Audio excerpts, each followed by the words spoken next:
contain the geometric information, so it's not purely physical. It depends. Sometimes it can be. You know, it depends on what kind of physics you want to do. But you're right, it can have some geometrical properties, but most of the geometry, if not all the geometry, comes from the left-hand side. All right, so you have your Einstein tensor, which is of course given by this. Everybody should know what this is by now. Okay, this RAB is the Ricci tensor, and then the Ricci scalar. And for students that are listening to this talk, these formula are given by these. So I think that you missed GAB in the that multiplied to the Einstein scalar. The RAB minus 1/2 R times GAB, little g, GAB. Yeah. Oh yes, I'm missing a little g. Yeah. Thank you for that. Yeah, the metric tensor. Okay. Yeah. So your Ricci tensor is generally expressed in terms of these connection coefficients, which are themselves represented by the metric tensor, which is the little GAB over here, which I've left out here. My bad. And then the Ricci scalar, which is inherently in the action, is just a contraction of the Ricci scalar. Okay. And TAB is your energy momentum tensor, and this little kappa is a coupling constant, where c is the speed of light, and g is Newton's gravitational constant. Okay, so this is GR in its simplest form.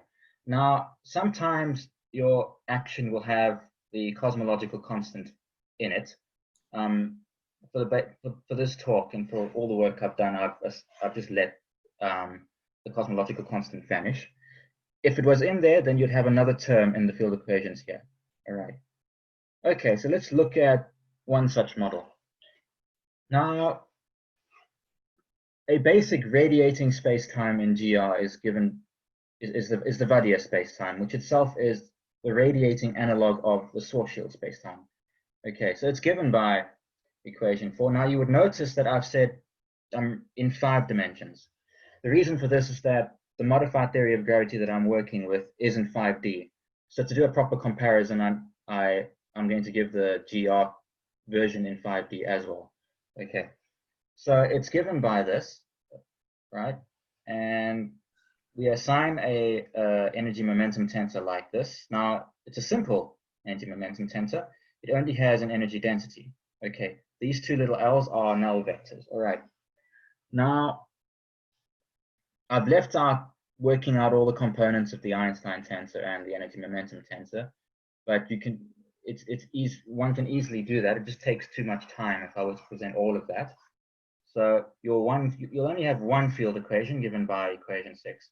Now I've written this field equation in mixed tensorial form. So you can either have it as conjuvariant, where your TAB and GAB are down, you have indices downstairs, or conjuvariant, where they're upstairs, or mixed. It really doesn't matter. Okay. So this space-time gives you one Einstein field equation, and it's given by 6. And there's only one energy condition that needs to be satisfied. It's the weak energy condition, and that's that your mass has to be positive. You won't have a negative mass. Doesn't make sense. All right. So there are literally hundreds and hundreds of papers written on this particular metric. So I'll give some references at the end as well. So a lot of work has been done, a lot of it good. More work has been done that isn't so good, but yeah. All right, so we're going to look at collapse. Now, there's a very important quantity that one needs to look at when you consider a collapse of any spacetime, and it's called the Kretschmann scalar. It's given by this little equation here. It's deceptive because what you're doing, you're taking the Riemann tensor and you're squaring it. Now, it's very complicated to do this by hand, and generally you need a computer package to do this, right? Even though for this spacetime it's given by 8, 72m squared over r to the 8. That looks like it's easy, but it's not. And now a computer package can give this answer to you in no time at all. But I remember reading a paper in the 90s where, for the same space-time in 4D, which I think is 48m over r to the 6, they actually wrote the time it took to work it out, and depending on your space-time, it ranged from, I think it was 36 hours to several days to work out this little k on a computer package. Which, if you were to give perspective, people in the 21st century have met and gotten married in quicker amounts of time. So it's really not a trivial thing. But what this freshman scalar tells you is that if it diverges at r equals to 0, your space-time is singular, right? So you know it's got a singularity. Now, if you look at the Vaidya space-time, you can see that automatically. It's very clear that that has a singularity at r equals to 0. It's a curvature singularity. It's got another singularity, a coordinate singularity, which is actually given by that, right? So if you were to just find the boundary of the trapped surface, all you need to do is take this function here, equate it to 0, and work out r. Now in 4D, your r is going to be equal to 2m. In 5D, it's just the square root of m, all right? So we can see here that it's a strong divergence, so we know that collapse is going to terminate with a strong curvature singularity at the center of a black hole, all right? So this is to say that the horizon starts to form at this value, and it doesn't really matter what m is, okay? Now, if you were to look at this diagram, now these little black hole diagrams are quite weird, and I had to draw this by hand on a little art program, all right? So basically what happens is what we have here is this is a singularity. This is r equals to 0, okay?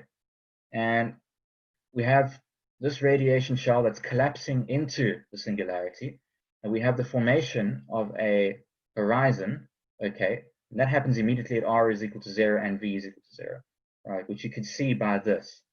Now, depending on what your mass function is, there are some mass functions where this won't happen, right? There'll be a slight delay in the formation of the horizon. But if you were to, there is an open set of functions for the mass, there are open set of mass functions where this horizon forms immediately, right? So what we have is that. Okay, so it begins at initial time of v equals to 0. V is your time coordinate. And at some point, collapse terminates, all right? So some capital V naught time scale, the collapse terminates, and what you're left with is a black hole with your horizon and a Schwarzschild exterior, right? So that happens when collapse finishes, okay? So this is essentially what this diagram is telling you, okay? So you've got untrapped surfaces falling in, and they are trapped, and eventually you get a black hole with a very strong curvature singularity. Okay, so this is essentially what happens in GR. All right, but the story is a bit different in modified gravity. So if we move to modified gravity, and now there are lots of modified theories of gravity. Most of them are avant-garde and pretty silly. All right. Now, the modified theory of gravity that I work in is a Lovelock gravity. Now, in the same way that Einstein's theory of gravity sort of generalizes Newtonian gravity, Lovelock gravity generalizes or extends general relativity. Okay, now general relativity you can consider a first order Lovelock theory of gravity. So what's called Einstein-Gauss-Bonnet gravity is a second order theory of it's a second order Lovelock theory. And the only difference in the action is that you have this term here, okay? You've got a little coupling constant alpha, and you've got this LGB, which is actually called the Lovelock term. It's given by this. Now you can see it's essentially a linear combination of quadratic terms in curvature. Now, Lovelock is actually comes from David Lovelock. He was a South African mathematician who got his PhD in Natal in the 70s. So we've got two actions derived by two Davids, essentially.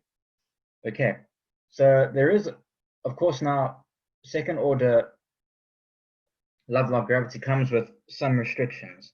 The minimum dimensions you can work with are 5. Okay, if you move to third order Lovelock gravity, then your minimum dimensions become 7, and so on. Okay, so again, we've got a Ricci scalar in here, and we've got the Lovelock term, which consists of your Ricci tensor and your Riemann tensor. Okay, and then I've actually added I've written this here, but it's not there. But it's 0 in my torcal unity. So you say the minimal dimension to work on this is 5, but if I just take n equals 4 and in 4 dimension, 4 spatial, 4 space-time dimension, then R A B C D R C D could all well defined. Yes. Why that isn't possible? The next slide, I'll explain that. This term does not vanish in 4D. Okay, but let's just go to the next term. All right, so if you vary this now, it's a more complicated calculation to vary this to get your field equations. Your field equations are given by this, right? And this curly G is given by this. So now you've got your Einstein tensor, but then you've got another tensor here. Okay. Now this tensor is called the Laplace tensor, and it's defined by this. Now this, in any dimension less than 5, vanishes. So HAB is 0 in 4D and less. In 5 dimensions, it doesn't vanish. Okay. And as you can see, it's quite a horrible, nasty expression, right? So you've got Riemann attached to Ricci, Riemann, Riemann, Ricci, Ricci, the Ricci scalar, Riemann, and you've got the Lovelock term sitting there attached to the metric term. Okay, so it's actually a very nasty expression. And this pops out once you've done the variation. Okay. So, and what's nice about Lovelock gravity is that when this coupling term vanishes, you get Einstein gravity in 5D. Okay, so it's just a generalization. Okay, now what I haven't mentioned is why work in modified gravity. I mean, GR pretty much works most of the time, but GR is a global theory of gravity and it has shortcomings. And it has a few shortcomings, but one major shortcoming is that it does not explain the late time expansion of the universe. Okay, it simply does not do that. So it's one reason why we could move on to a modified theory of gravity. Okay, and another reason I enjoy this is that I was trained as a mathematician, and I am the biggest nerd in the world, and I love doing these kinds of calculations. So it gets my little nerd brain feeling very happy when I'm sitting here and doing this kind of stuff. All right, but let's look at the space-time in this theory. Okay, so I'm giving you here a general higher dimensional space-time. I'll move to 5 afterwards, but I thought I'd just give you the general space-time. So this is an analog of Schwarzschild in 5-dimensional Einstein-Gauss-Bonnet EGB gravity. Okay, so in the relevant limits, if you take this little alpha and you take a limit of it going to 0, you're going to get the relevant n-dimensional Vaidya space-time in GR. Okay, so this was first given by 2 gentlemen, Bulwer and Diesel, in 1985. It's actually quite an old. And then, of course, in the same way that Vaidya is a radiating version of Schwarzschild, a gentleman called Kobayashi in 2005 allowed this to radiate. Okay, so if we go to 5D, you're going to get this space-time. Okay, this is what the metric looks like. And your m is, of course, your gravitational mass. So it looks quite different to Vaidya, but in the relevant limit, you're going to get Vaidya. All right. So this is your spherical symmetric part. Okay. Now I've left out quite a lot of details here. If you work out all these components of the Einstein tensor and the Laplace tensor, you're going to get some really nasty looking expressions, which I haven't put in this talk because they're actually one component is bigger than the space I have on a slide. So I just neglected putting them there. But what's remarkable is when you put them together, when you couple them, you get a very simple expression, right? Which, if you use a similar energy momentum tensor, okay, you're going to get a single field equation similar to that in GR, which is intentional because we want to make a comparison as to what happens. All right, so you've got one field equation in EGB gravity, and it's given by 19. Okay. All right. So again, we just need that this energy density needs to be greater than or equal to 0. If it's 0, then you just have the vacuum case. And then if you have m as a function of r, you get a type 1 fluid. Now, I've put this paragraph here. This, if you allow it to equal a function that's both in terms of v and r, so it's a generalized additional spacetime. So you've got the generalized Vaidya spacetime, and this is sort of a generalized version of this. You can do quite a lot of work, and some work has been done in modified gravity by these guys, and then we did some work on it a few years ago as well. So you can do quite a lot of what we did was we assigned various equations of state and worked out some mass functions according to those various equations of state. So these make for good reading, but I'll give you these references at the end of the talk so you can take them down. All right. So let's look at collapse. Now, like in GR, your horizon forms if this function is equal to 0, right? And if you solve for r, you get a similar looking function to what we got in GR, except now you've got this little alpha term here. Okay, so again, in alpha 0, you get the Einstein case in 5D, which is nice. All right, just something else happens there. Now, if one observes 20 very carefully, you can see that it's regular. The metric is regular. It's not singular like the Vaidya one was, right? So just a small algebraic exercise, and you can see that it's regular, right? However, this is only the case in 5D. See, 5 dimensions is very special for Einstein-Gauss-Bonnet gravity. High dimensions aren't really important, right? But 5D certainly is. So what you have is a regular metric. Okay, now when Ritu and I first noticed this, we were sort of surprised. However, it's not all good news, because if we go back to working out the Kretschmann scalar, right, which is the indicator of whether a space-time diverges or has a singularity, we find that it does. Now, it's a far nastier expression than what you get in GR, but this diverges at r equals to 0. So we've got a regular metric and a diverging Kretschmann scalar. So there is a singularity in the space-time. However, it's not a strong singularity.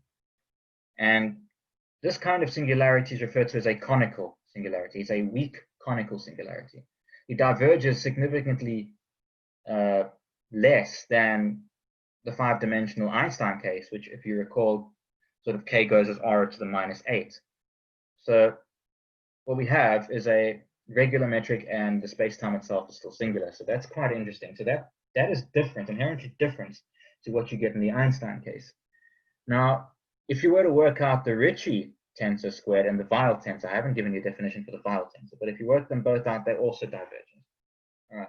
So the Kretschmann scalar, Ricci squared, and Weil squared, these are what you refer to as diffeomorphism invariance. Okay.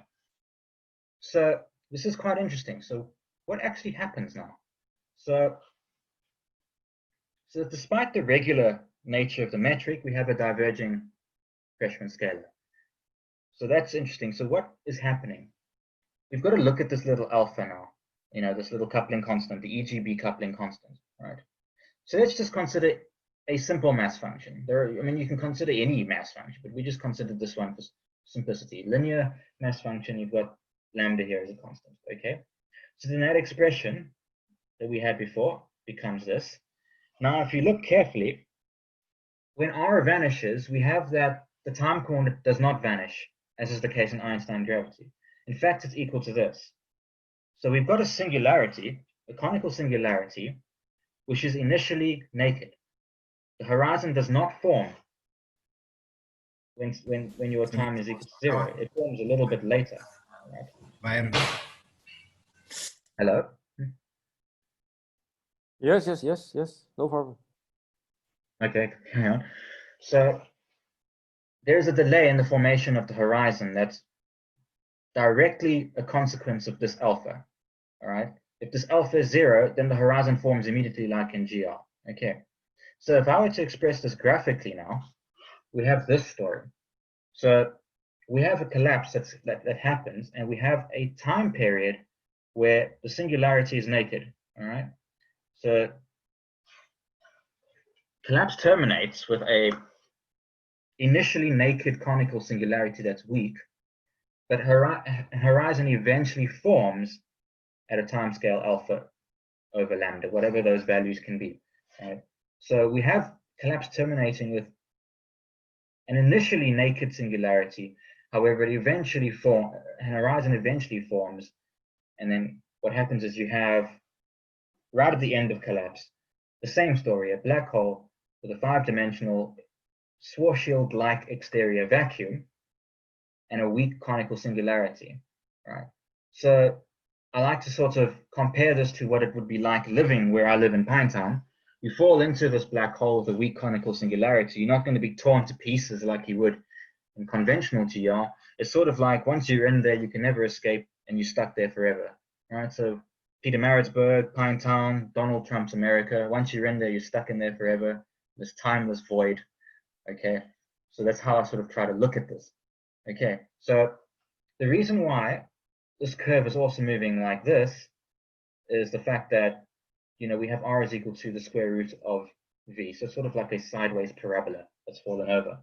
Okay, so this is quite interesting. So this is fundamentally different to GR, which is why it's quite interesting. I mean, whether this is actually possible physically, we don't know, but it was a very interesting discovery, right? And it was quite obvious, but often we sort of look over what's obvious, but that is quite interesting in itself. However, all right, okay, I forgot to put this table here. So very quickly, in GR, the Vaidya space-time isn't regular, okay? The Bulwer-Diesel space-time sort of is, right? It's metric is regular, space-time isn't, so you can sort of think of it as a quasi-regular manifold, okay? It is only regular in 5D. In higher dimensions it's not, and I'll speak about this very briefly. I won't spend that much time on it. Both Kreshman scalars are divergent, as are the other diffeomorphism invariants. So your Ricci squared and Weil squared are also divergent. They both have singularities. In the Vaidya case, it's curvature and strong. In the Bulwer-Diesel case, it is conical and weak.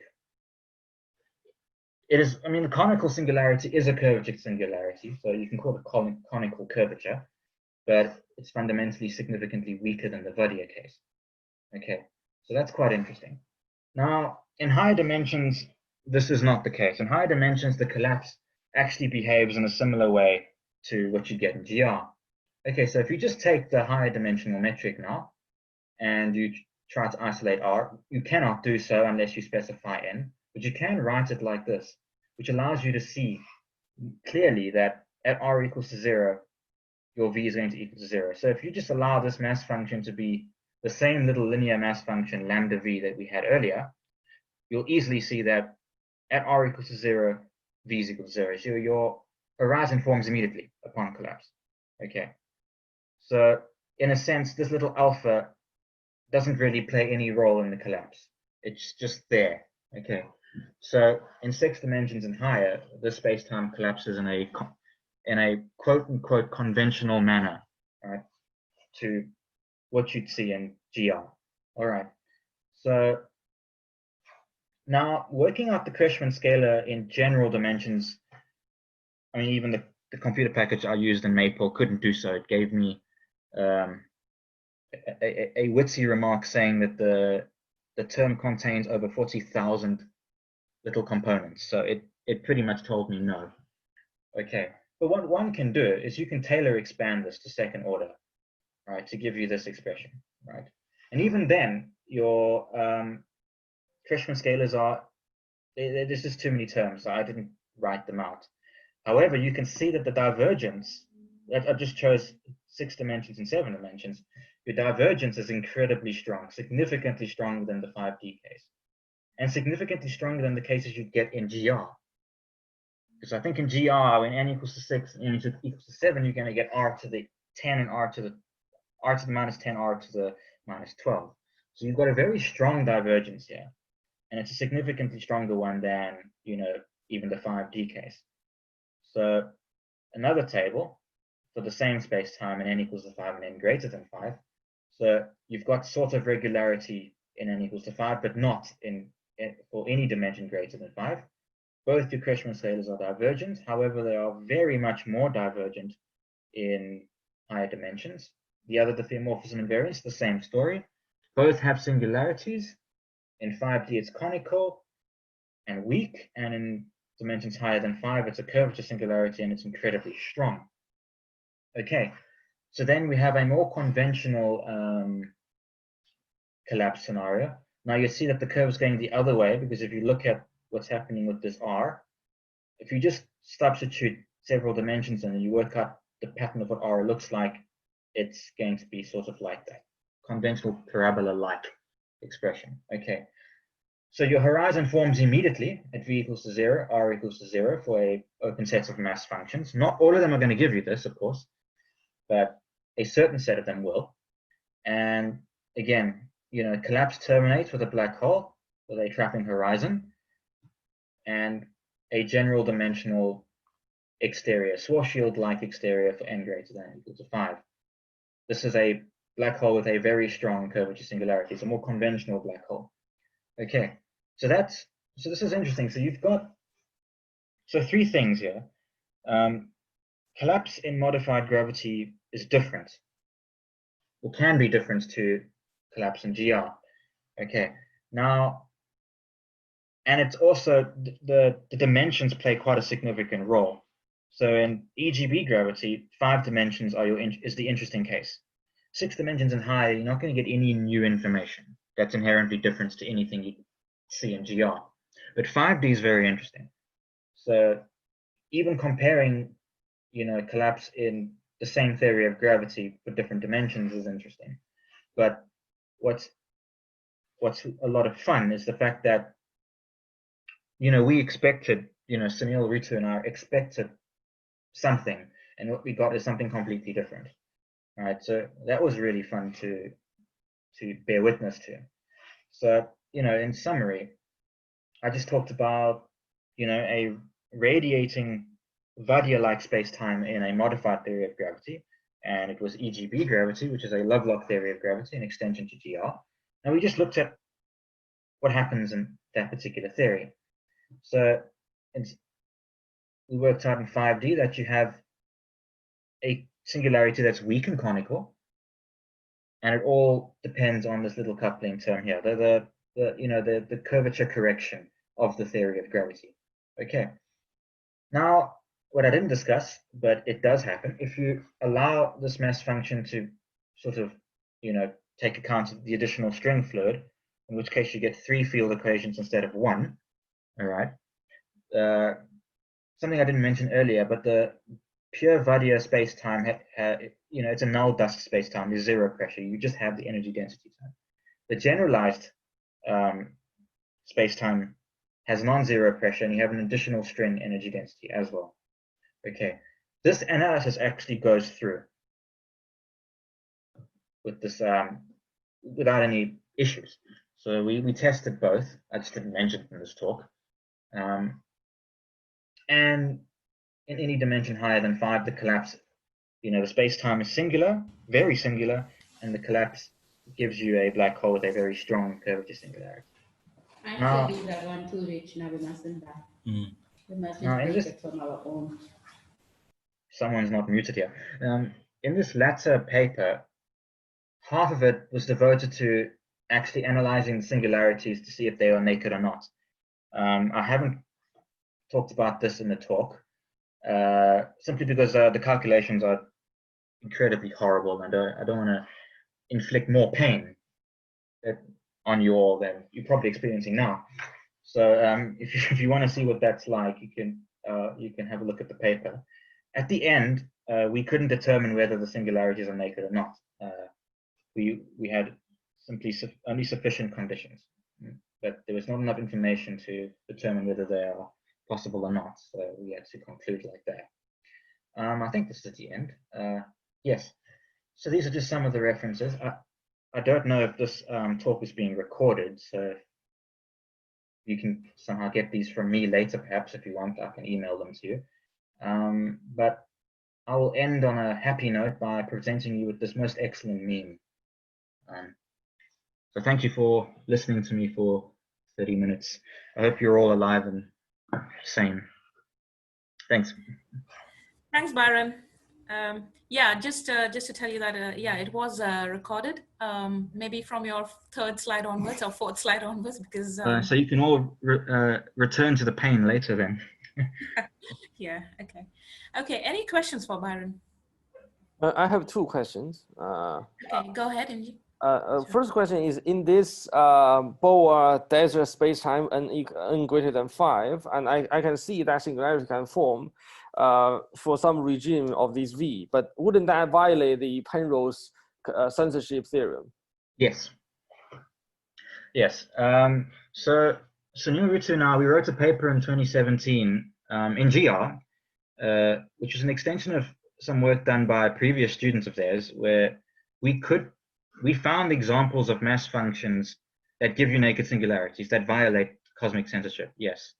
It wasn't all good news. In most of the cases, what happened is at least one energy condition would be violated. So, it wasn't a perfect story, but yes, we did find examples of mass functions that did give naked singularity. So yes, that did violate cosmic censorship. Yeah. Interesting. And the other one is, as you, at the beginning, when you described this interesting Gauss-Bonnet gravity model, that you mentioned the reason you add another term, alpha multiplied by the other LGB term, is due to the fact that the universe is being accelerated by dark energy, which is a mystery. So you're adding something in. So just from an observer point of view, can your model explain dark energy? That's a question I've asked Sunil many times, and he still hasn't given me a satisfying answer. I mean, it's a question I had immediately, but we simply don't know.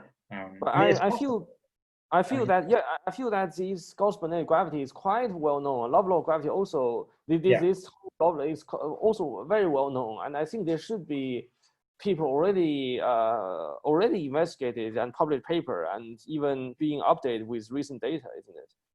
Yeah, well, the surprising thing is, I mean, Lovelock gravity has been around since David Lovelock presented in his PhD in the 70s, but surprisingly very little, if any, work. I haven't seen anything relating to this late time expansion and EGB gravity. I haven't seen anything yet.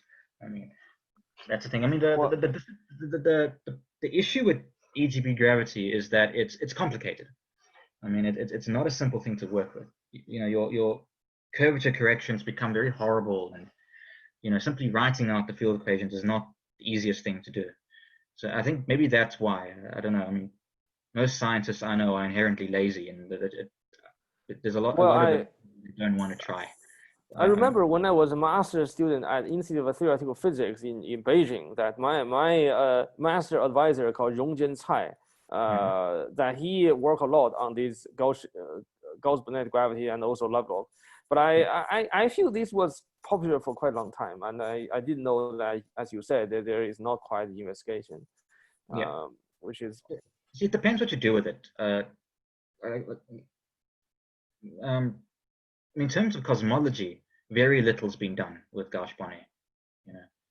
Most people try to look at stellar models or something more localized, but in general, it's.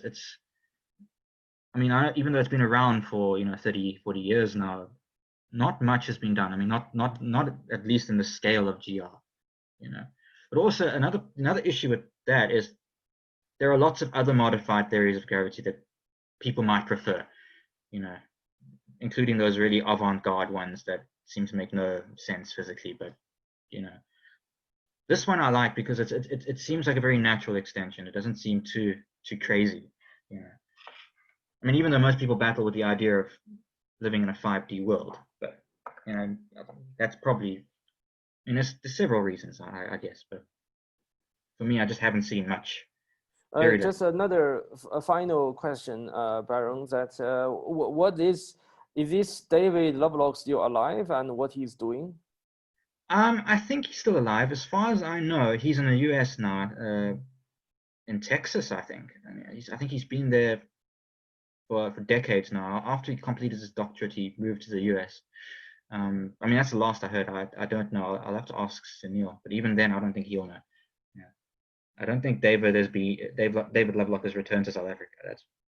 I'm not sure. Yeah.